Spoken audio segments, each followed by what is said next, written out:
السلام عليكم ورحمة الله وبركاته. أهلا بكم في فيديو تاني جديد خاص بالصف الثالث الثانوي أو موجه لطلاب الثانوية العامة. طبعا عنوان الفيديو أو الصورة المصغرة للفيديو شدتك، عشان كده انت دخلت أو قلت اخش اشوف الموضوع ده ايه، او ايه هي عدد الساعات اللي انا لو ما ذاكرتهاش دي ابقى فاشل او مش هجيب مجموع او مش هلحق الكلية اللي انا عايزها.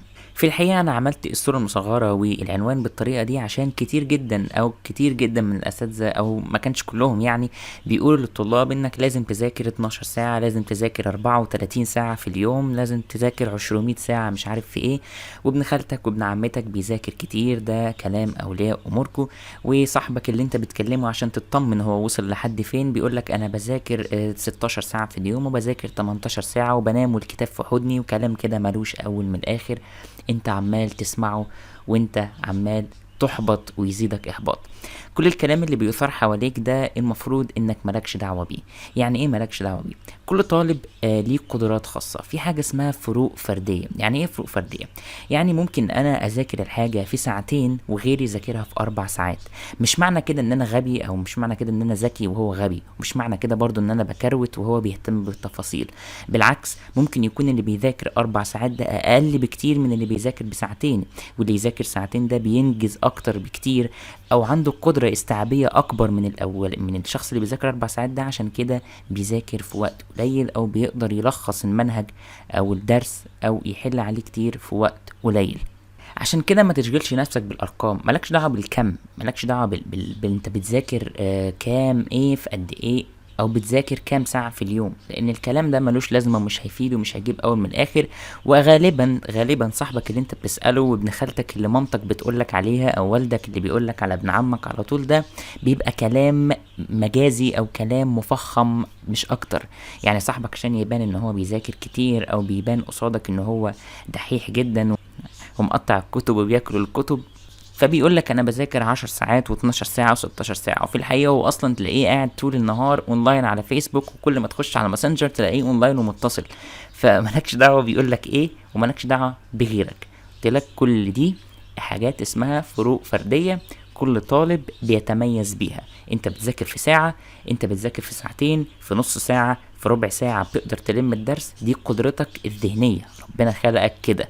مالكش دعوه بقى باللي بيقولك انا بذاكر بالورق بالقلم والكتابه ومش بالكتابه وساعتين، وانت ازاي يا ابني بتذاكر في ساعه وانا بذاكر مش عارف في ايه، ده خد مني قد ايه.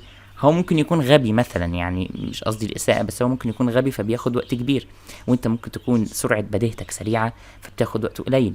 مش معنى كده انك تقلص وقت مذاكرتك، لا. انا قصدي بالموضوع ده انك ما تبصش للساعه وانت بتنجز حاجه. انت حاطط هدف قصادك انك تخلص الدرس ده، او تخلص مراجعه الامتحان ده، او تحل الكم ده من الامتحانات. مالكش دعوه انت هتخلصه في قد ايه، اقعد اعمله وخلاص. مالكش دعوه انت هتخلصه في ساعتين، في 3 ساعات او 4 ساعات او الكلام ده. ما تحطش ساعه قصادك الا لو انت هتظبط وقت معين لحل حاجه، او انت بتعمل تحدي بينك وبين نفسك مثلا في انك تحل الامتحان ده في الوقت المعين ده، او ان انت عايز تاخد وقت معين للماده دي. لكن انت لو مش مخصص وقت للمادة وعايز تنجز الدرس ده، او هدفك انك تخلص الدرس ده، فما تظبطش وقت، مالكش دعوه بالوقت. لكن لو انت حاطط وقت معين لمادة معينة فاظبط وقت وما تبصش فيه، حطه في منبه او في الارم كده جنبك في الموبايل بتاعك، ويخليه يرن لما الوقت يخلص. لكن مش كل شويه تمسك وتشغل نفسك، انا كده ذاكرت 10 دقايق، ده هريح بقى 900 ساعه، انا ذاكرت مش عارف. لا، مالكش دعوه بالكلام ده كله، والكلام ده كله ما بيقدمش ولا بيأخر وملوش اي لازمه. مالكش دعوه بابن خالتك، بابن عمتك، بابن الجيران، مالكش دعوه باللي ساكنين في المجره اللي جنبنا، مالكش دعوه باللي بيذاكر 900 مليون سنه ضوئيه، مالكش دعوه بكل الكلام ده.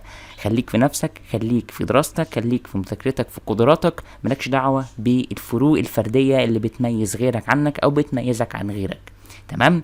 اظن الكلام واضح، وما لاقيش حد تاني بيضحك عليك او بيشتغلك ويقول لك لازم تذاكر 43 ساعه في اليوم والكلام ده كله. اللي انت تقدر عليه اعمله، لان في الاول في الاخر دي قدراتك، وده عقلك انت ومخك انت. اظن ان الرساله وصلت وكلامي وصل، وكل حاجه انا حابب اقولها وصلت لك بشكل كبير. عجبك الفيديو او حسيت انك استفدت منه حاجه، يا ريت لايك عشان تقدر او تدعم يعني الفيديو ده، لان ده الدعم الوحيد اللي بيجيلنا. كمان عايز تتابع الفيديوهات اللي جايه ان شاء الله، او تتابع معانا او تستمر معانا، ممكن تشترك في القناه لو انت حابب.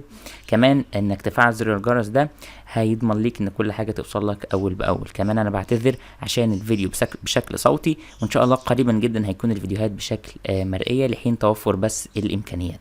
الجروب بتاعنا اسفل في الديسكربشن، اللي هتلاقي عليه ملخصات ومراجعات، وان شاء الله في المستقبلات كمان هتلاقي عليه اقتراحات للكليات ومعلومات عنها، وهتلاقي عليه كل حاجه تقريبا انت عايز تعرفها، وهتلاقي كمان عليه ناس في كليات هتقول لك خبراتها او هتستفيد منها ان شاء الله، وهننزل عليه التنسيقات والنتائج وكل الكلام ده في المستقبل. ده كان الفيديو بتاع النهارده، اتمنى اشوفكم في فيديوهات جايه ان شاء الله على خير وسعاده، وتكونوا مبسوطين ومحققين كل حاجه. السلام عليكم ورحمه الله وبركاته.